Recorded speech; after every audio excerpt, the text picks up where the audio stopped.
Shri Jithin Dev, SIT വളരെ ഫാസ്റ്റായിട്ട് മുന്നോട്ട് പോവുകയാണ്. ഈ അന്വേഷണം പോരാ, CBI അന്വേഷണം വേണം, കേന്ദ്ര അന്വേഷണം വേണം തുടങ്ങിയ പലതരത്തിലുള്ള ആവശ്യങ്ങൾ പല കോണുകളിൽ നിന്ന് ഉണ്ടായിരുന്നു. അതിൻ്റെ ഒന്നും ആവശ്യമില്ല. കൃത്യമായി പ്രതികളിലേക്ക് എത്തുകയാണ് ഹൈക്കോടതി നിയോഗിച്ച, ഹൈക്കോടതിയുടെ നിയന്ത്രണത്തിൽ ഇപ്പോൾ പ്രവർത്തിച്ചുകൊണ്ടിരിക്കുന്ന സ്പെഷ്യൽ ഇൻവെസ്റ്റിഗേഷൻ ടീം എന്ന് വേണമോ വിചാരിക്കാൻ? കാരണം ഈ സ്പെഷ്യൽ ഇൻവെസ്റ്റിഗേഷൻ ടീം ഹൈക്കോടതിയുടെ മേൽനോട്ടത്തിൽ ഇത് രൂപീകൃതമായി. ഹൈക്കോടതിയുടെ മേൽനോട്ടത്തിൽ ഇത് രൂപീകൃതമായപ്പോൾ ആദ്യം SIT ചെയ്യേണ്ടിയിരുന്നത് ദേവസ്വം വിജിലൻസിന്റെ ഉൾപ്പെടെ റിപ്പോർട്ടിൽ സമഗ്രമായി പല ഭാഗങ്ങളിൽ പലതരത്തിൽ പല വേഷത്തിൽ പല രൂപത്തിൽ പ്രതിപാദിച്ച ആളാണ് ഉണ്ണികൃഷ്ണൻ പോറ്റി. ആദ്യം ദ വെരി ഫസ്റ്റ് മൊമെന്റ് എന്താ SIT ചെയ്യേണ്ടിരുന്നത്? ഈ ഉണ്ണികൃഷ്ണൻ പോറ്റിയെ കസ്റ്റഡി എടുക്കുകയാണ് ചെയ്യേണ്ടിരുന്നത്. രണ്ടാമത് അറസ്റ്റ് രേഖപ്പെടുത്തുന്നത് രണ്ടാമത്തെ കാര്യം, കസ്റ്റഡിയിൽ എടുക്കണം. ഇവിടെ എന്താ സംഭവിച്ചത്? ഒക്ടോബർ മാസം 10-ാം തീയതി സമർപ്പിക്കപ്പെട്ട ദേവസ്വം വിജിലൻസിന്റെ റിപ്പോർട്ടിൽ മേൽ ഇന്ന് ഉണ്ണികൃഷ്ണൻ പോറ്റിയെ കസ്റ്റഡിയിൽ എടുക്കുമ്പോൾ ഇന്ന് തീയതി 16 6 ദിവസം പോരെ ഒരു ക്രിമിനൽ ഗൂഢാലോചന അല്ലെങ്കിൽ അത്തരത്തിലൊരു ക്രിമിനലിന് ഈ പറഞ്ഞ തെളിവുകളെല്ലാം നശിപ്പിക്കാൻ? 6 ദിവസം കൊണ്ട് ഉണ്ണികൃഷ്ണൻ പോറ്റിക്ക് ബാർഗെയിൻ ചെയ്ത് കാര്യങ്ങളൊക്കെ ഫിക്സേഷൻ ചെയ്യാൻ സാധിച്ചു കാണുമല്ലോ. 6 ദിവസം കൊണ്ട് ഇതിനകത്ത് ഉണ്ണികൃഷ്ണൻ പോറ്റിക്ക് എന്തെല്ലാം തരത്തിലുള്ള മറച്ചുവെപ്പും മാറ്റുവെപ്പും നടത്താൻ സാധിച്ചിട്ടുണ്ടാവും. അപ്പോൾ ഇതിനുള്ള അവസരം ബോധപൂർവം SIT ചെയ്തു കൊടുത്തോ എന്ന് സംശയിച്ചാൽ അത് കുറ്റം പറയാൻ സാധിക്കുമോ? അത് മാത്രമല്ല, കാരണം ഇത് ഒരു കേരളത്തിൽ മാത്രം ഒതുങ്ങി നിൽക്കുന്ന ഒരു ക്രൈം സീൻ അല്ല.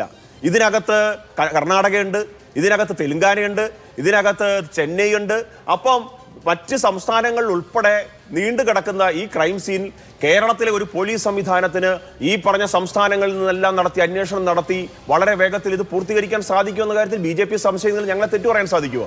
അതുകൊണ്ട് ഇതിനകത്ത് ആവശ്യം ഒരു കൃത്യമായ സമഗ്രവുമായിട്ടുള്ള ഒരു അന്വേഷണമാണ്.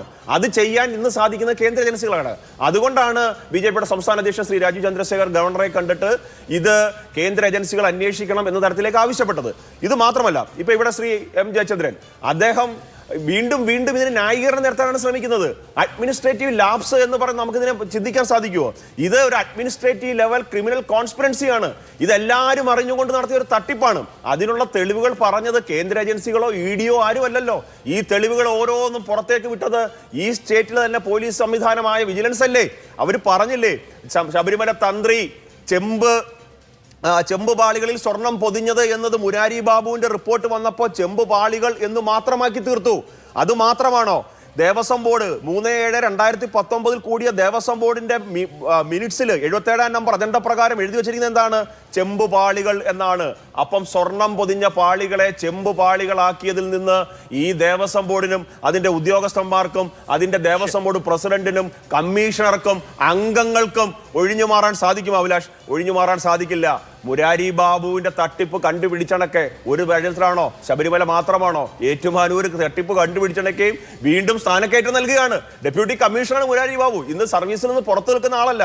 അപ്പൊ ഇങ്ങനെ മുരാരി ബാബുവിനെയും സുധീഷ് കുമാറിനെയും ജയശ്രീയെയും ബൈജുവിനെയും ഇവരെ എല്ലാം പരിപാലിച്ച് മുന്നോട്ട് കൊണ്ടുപോയത് ഈ പറഞ്ഞ പിണറായി വിജയൻ സർക്കാരും അദ്ദേഹത്തിന്റെ ദേവസ്വം മന്ത്രിയും അദ്ദേഹത്തിന്റെ ദേവസ്വം ബോർഡുമാണ്. അതിനകത്തൊരു സംശയവും വേണ്ട. അതുകൊണ്ട് BJP ആവശ്യപ്പെടുന്നത് ഇത് LDF-ൽ മാത്രം ഒതുങ്ങിയിരിക്കേണ്ട വിഷയമല്ല. BJP ആവശ്യപ്പെടുന്നത് കഴിഞ്ഞ 30 വർഷമായിട്ട് ഭഗവാന്റെ മുതൽ സ്വർണമായിട്ടായാലും അല്ലെങ്കിൽ കമ്മീഷനായിട്ടായാലും വലിയ തോതിൽ അഴിമതി നടത്തപ്പെട്ടിട്ടുണ്ട്. സമഗ്രമായ അന്വേഷണം വേണം. ഭഗവാന്റെ മുതൽ നഷ്ടപ്പെടുന്ന സാഹചര്യം ഉണ്ടാകരുത്. ഉപ്പ് തിന്നവർ ആരൊക്കെയായാലും, അതിനകത്ത് LDF ആയാലും UDF ആയാലും ഏതാളായാലും വെള്ളം കുടിക്കാൻ തയ്യാറാകണം.